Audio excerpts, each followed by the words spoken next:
किंवदंती के नए फुल लेंथ वीडियो में आप सभी का स्वागत है। आज हम पढ़ने वाले हैं सदगति, जो कि मुंशी प्रेमचंद की एक सुप्रसिद्ध कहानी है। दुखी और झुरिया दोनों पति पत्नी हैं। दुखी चमार द्वार पर झाड़ू लगा रहा था और उसकी पत्नी झुरिया घर को गोबर से लेप रही थी। दोनों अपने अपने काम से फुर्सत पा चुके थे। तो चमारिन ने कहा, तो जाके पंडित बाबा से कह आओ ना, ऐसा ना हो कि कहीं चले जाएं। दुखी, हाँ जाता हूँ, लेकिन यह तो सोच बैठेंगे किस चीज़ पर।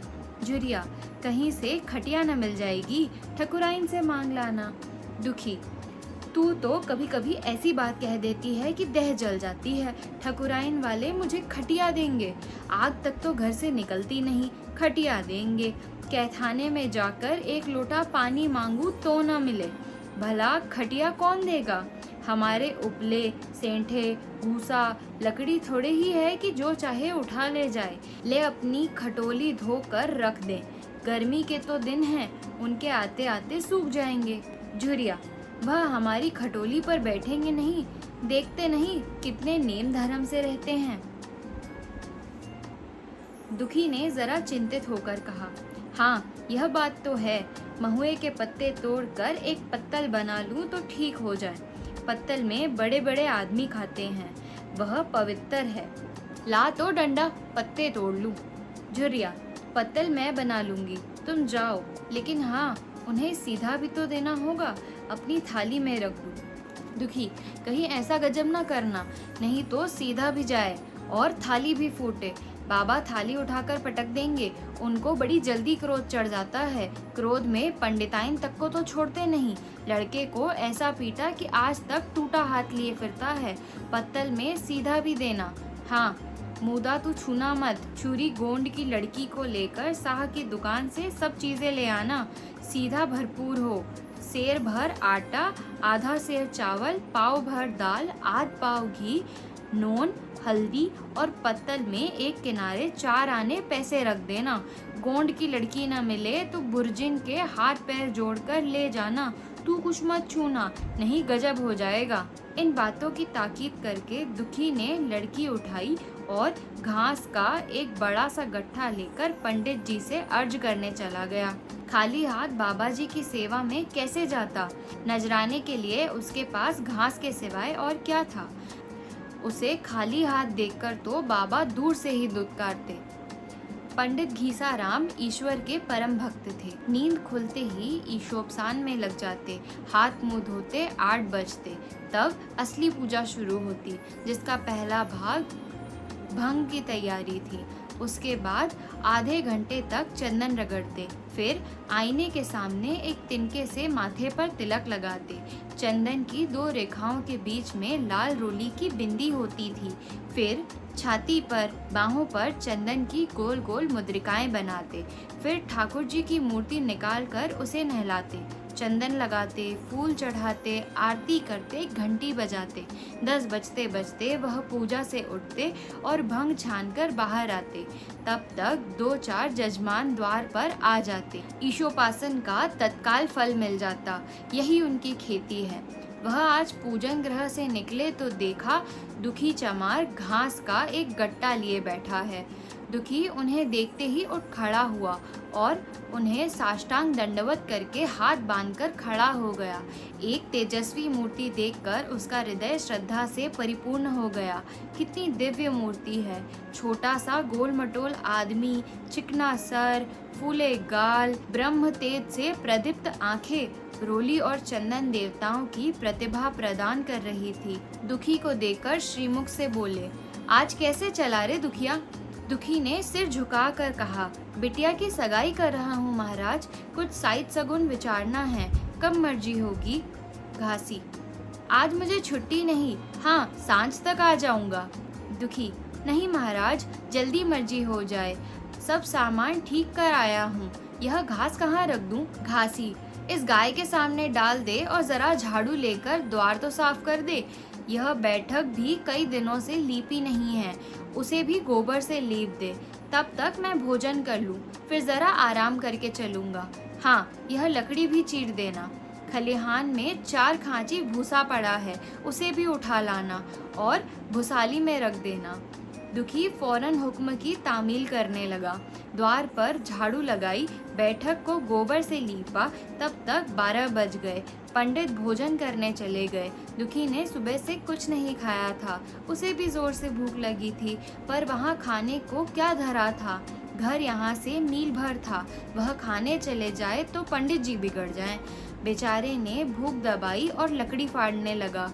लकड़ी की मोटी सी गांठ थी जिस पर पहले कितने ही भक्तों ने अपना जोर आजमा लिया था। वह उसी दमखम के साथ लोहे से लोहा लेने के लिए तैयार थी। दुखी घास छील कर बाजार ले जाता था। लकड़ी चीरने का उसे अभ्यास न था। घास उसके खुरपे के सामने सिर झुका देती थी। यहाँ कस कस कर कुल्हाड़ी का भरपूर हाथ लगाता, पर उस गांठ पर निशान तक ना पड़ता था। कुल्हाड़ी उचट जाती। पसीने से तर था, हाँफता था, थक कर बैठ जाता था, फिर उठता था। हाथ उठाए न उठते थे, पाँव काँप रहे थे, कमर सीधी न होती थी, आंखों तले अंधेरा हो रहा था, सिर में चक्कर आ रहे थे, तितलियां उड़ रही थी, फिर भी अपना काम किए जाता था। अगर एक चिलम तम्बाकू पीने को मिल जाती तो शायद कुछ ताकत आती। उसने सोचा, यहाँ चिलम और तंबाकू कहाँ मिलेगी? ब्राह्मणों का पूरा है। ब्राह्मण लोग हम नीच जातों की तरह तंबाकू थोड़ी ही पीते हैं। शायद उसे याद आया कि गांव में एक गोंड भी रहता था, उसके यहाँ जरूर चिलम तंबाकू होगी। तुरंत उसके घर दौड़ा। खैर, मेहनत सफल हुई। उसने तंबाकू भी दी और चीलम भी दी, पर आग वहाँ न थी। दुखी ने कहा, आग की चिंता न करो भाई, मैं जाता हूँ, पंडित जी के घर से मांग लूंगा। वहाँ तो अभी रसोई बन रही थी। यह कहता हुआ वह दोनों चीजें लेकर चला आया और पंडित जी के घर में बैराठे के द्वार पर खड़ा होकर बोला, मालिक, रची के आग मिल जाए तो चिलम पी लें। पंडित जी भोजन कर रहे थे। पंडिताइन ने पूछा, यह कौन आदमी आग मांग रहा है? पंडित, अरे वही सुसरा दुखिया चमार है। कहा है थोड़ी सी लकड़ी चीर दे, आग तो है, दे दो। पंडिताइन ने भवे चढ़ाकर कहा, तुम्हें तो जैसे पोथी पंतरों के फेर में धर्म करम किसी बात की सुध ही नहीं रही। चमार हो, धोबी हो, पासी हो, मुंह उठाए घर में चला आया। हिंदू का घर ना हुआ कोई सराय हुई। कह दो दाढ़ी जार से चला जाए, नहीं तो इसी लुआठी से मुंह झुलस दूंगी। आग मांगने चले हैं। पंडित जी ने उन्हें समझाकर कहा, भीतर आ गया तो क्या हुआ? तुम्हारी कोई चीज तो नहीं छुई, धरती पवित्र है। जरा सी आग दे क्यों नहीं देती? काम तो हमारा ही कर रहा है। कोई लोनिया यही लकड़ी फाड़ता तो कम से कम 4 आने लेता। पंडिताइन ने गरज कर कहा, वह घर में आया क्यों? पंडित ने हार कर कहा, सुसरे का अभाग था, और क्या? पंडिताइन, अच्छा, इस बरक तो आग दिए देती हूँ, लेकिन फिर जो इस तरह कोई घर में आएगा तो उसका मुंह ही जला दूंगी। दुखी के कानों में इन बातों की भनक पड़ रही थी। पछता रहा था। नाहक आया, सच तो कहती है। पंडित के घर में चमार कैसे चले आए? बड़े पवित्र होते हैं ये लोग, तभी तो संसार पूछता है, तभी तो इतना मान है। भर चमार थोड़ी ही है। इसी गांव में बूढ़ा हो गया, मगर मुझे इतनी अकल भी न आई। इसलिए जब पंडिताइन आग देकर निकली तो वह मानो स्वर्ग का वरदान पा गया। दोनों हाथ जोड़कर जमीन पर माथा टेकता हुआ बोला, पंडिताइन माता, मुझसे बड़ी भूल हुई कि मैं घर में चला आया। चमार की अकल ही तो ठहरी, इतने मूर्ख न होते तो लात क्यों खाते। पंडिताइन चिमटे से पकड़कर आग लाई थी। 5 हाथ की दूरी से घूंघट की आड़ से दुखी की तरफ आग फेंकी। आग की बड़ी सी चिंगारी दुखी के सिर पर पड़ गई। जल्दी से पीछे हटकर सिर के झोंटे देने लगा। उसके मन ने कहा, यह एक पवित्र ब्राह्मण के घर को अपवित्र करने का फल है। भगवान ने कितनी जल्दी फल दे दिया। इसी से तो संसार पंडितों से डरता है और सबके रुपए मारे जाते हैं। ब्राह्मण के रुपए भला कोई मार तो ले, घर भर का सत्यानाश हो जाए। पांव गल गल कर गिरने लगे। बाहर आकर उसने चिलम पी और फिर कुल्हाड़ी लेकर जुट गया। खटखट की आवाजें आने लगी। उस पर आग पड़ गई तो पंडिताइन को उस पर कुछ दया आ गई। पंडित जी भोजन करके उठे तो बोली, इस चमरवा को भी कुछ खाने को दे दो, बेचारा कब से काम कर रहा है, भूखा होगा। पंडित जी ने इस प्रस्ताव को व्यवहारिक क्षेत्र से दूर समझकर पूछा, रोटियां हैं? पंडिताइन, 2-4 बच जाएंगी। पंडित, 2-4 रोटियों में क्या होगा, चमार है, कम से कम शेर भर चढ़ा जाएगा। पंडिताइन कानों पर हाथ रखकर बोली, अरे बाप रे, शेर भर? तो फिर रहने दो। पंडित जी ने अब शेर बनकर कहा, कुछ भूसी चोकर हो तो आटे में मिलाकर 2 ठो लट्ठा ठोक दो, साले का पेट भर जाएगा। पतली रोटियों से इन नीचों का पेट नहीं भरता, इन्हें तो ज्वार का लिट्ठा चाहिए। पंडिताइन ने कहा, अब जाने भी दो, धूप में कौन मरे। दुखी ने चिलम पीकर फिर कुल्हाड़ी संभाली। दम लेने से जरा हाथों में ताकत आ गई थी। कोई आधे घंटे तक फिर कुल्हाड़ी चलाता रहा, फिर बेदम होकर वहीं सिर पकड़कर बैठ गया। इतने में वही गोंड आ गया।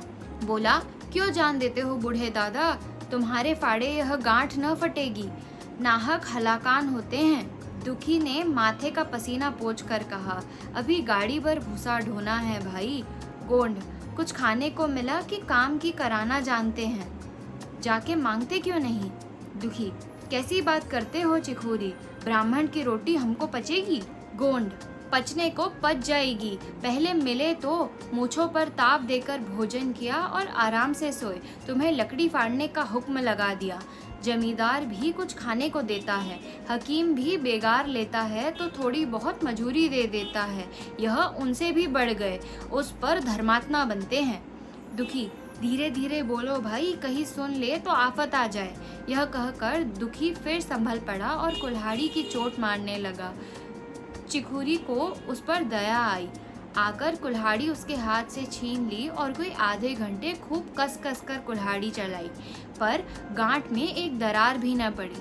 तब उसने कुल्हाड़ी फेंक दी और यह कहकर चला गया, तुम्हारे फाड़े यह न फटेगी, जान भले निकल जाए। दुखी सोचने लगा, बाबा ने यह गांठ कहाँ रख छोड़ी थी कि फाड़े नहीं फटेगी, कहीं दरार तो पड़ती नहीं। मैं कब तक इसे चीरता रहूंगा, अभी घर पर 100 काम पड़े हैं, कार परोजन का घर है, एक ना एक चीज घटी ही रहती है, पर इन्हें इसकी क्या चिंता। चलूं, जब तक भूसा ही उठा लाऊं। कह दूंगा, बाबा आज तो लकड़ी नहीं फटी, कल आकर फाड़ दूंगा। उसने झोंवा उठाया और भूसा ढोने लगा। खलिहान यहाँ से 2 फरलांग से कम न था। अगर झोंवा खूब भर भर कर लाता तो काम जल्दी खत्म हो जाता, लेकिन फिर झोंवे को उठाता कौन। अकेला भरा हुआ झोंवा उससे न उठ सकता था, इसलिए थोड़ा थोड़ा लाता था। 4 बजे भूसा कहीं खत्म हुआ। पंडित जी की नींद भी खुली, हाथ मुंह धोया, पान खाया और बाहर निकले। देखा तो दुखी झोंवे सिर पर रखे सो रहा है। जोर से बोले, अरे दुखिया, तू सो रहा है? लकड़ी तो अभी ज्यों की त्यों ही पड़ी हुई है, इतनी देर से तू करता क्या रहा? मुट्ठी भर भूसा ढोने में संझा कर दी, उस पर सो रहा है। उठा, ले कुल्हाड़ी और लकड़ी फाड़ डाल, तुझसे जरा सी लकड़ी नहीं फटती, फिर साइड भी वैसी ही निकलेगी, मुझे दोष मत देना। इसी से कहा है कि नीच के घर में खाने को हुआ और उसकी आंख बदली। दुखी ने फिर कुल्हाड़ी उठाई। जो बात पहले से सोच रखी थी वह सब भूल गई। पेट पीठ में धंसा जाता था। आज सवेरे जलपान तक न किया था, अवकाश ही न मिला। उठना भी पहाड़ मालूम होता था, जी डूबा जाता था, पर दिल को समझा कर उठा। पंडित है, कहीं साइड ठीक न विचारे तो फिर सत्यानाश ही हो जाए। तभी तो संसार में इतना मान है, साइड ही का तो सब खेल है, जिसे चाहे बिगाड़ दे। पंडित जी गांठ के पास आकर खड़े हो गए और बढ़ावा देने लगे। हाँ, मार, कस के मार और कस के मार, अब जोर से मार, तेरे हाथ में तो जैसे दम ही नहीं है, लगा कस के। खड़ा सोचने लगता है, हाँ बस, फटा ही चाहती है, दे उसी दरार में। दुखी अपने होश में न था, न जाने कौन सी गुप्त शक्ति उसके हाथों को चला रही थी। वह थकान, भूख, कमजोरी सब मानो भाग गई। उसे अपने बाहुबल पर स्वयं आश्चर्य हो रहा था। एक एक चोट वज्र की तरह पड़ती थी।